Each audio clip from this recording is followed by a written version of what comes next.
John Kennedy is a U.S. Senator from the state of Louisiana. We're happy to have him on tonight. I'm just amazed by these photographs, not because they portend certain electoral results, but because they're so against what everybody in the world I live in believes. Everyone in the world that I grew up in and live in now knows, as certain as they believe in gravity, that Donald Trump is evil. So how do you account for people, millions, voting for and loving him? What do you think of that? I think Donald Trump was elected president for two reasons. The American people elected him as an insult to the political elite in Washington, D.C. I think the American people also elected him because he never talked down to them. Yes.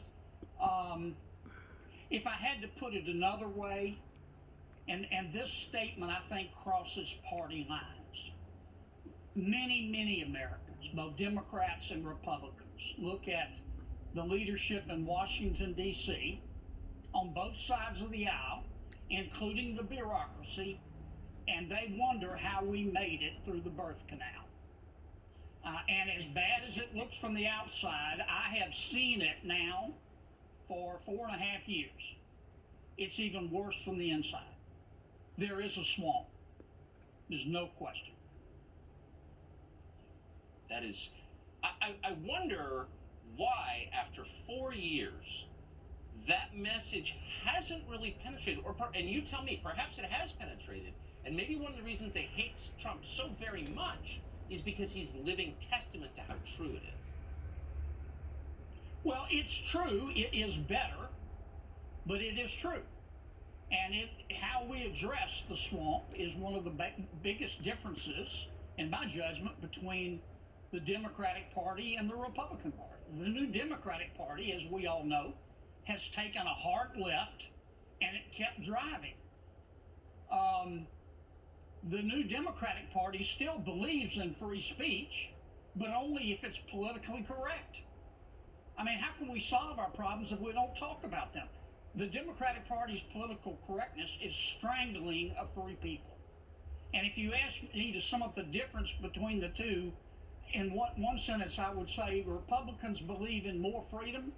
My new Democratic friends believe in more free stuff, and they want to drain your bank account to pay for it. Now, that doesn't mean we don't help those less fortunate than us, but we want to give them a hand up, not a handout. My Democratic friends want to see America a society of safety nets, where nobody has to take responsibility, where it's always somebody else's fault, where every child gets a trophy. Republicans reject that.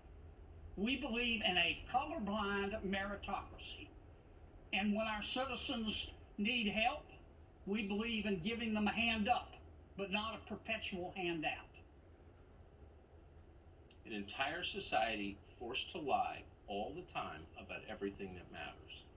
It's enough to drive people insane, and it is. Senator Kennedy, I appreciate your coming on tonight. Thank you.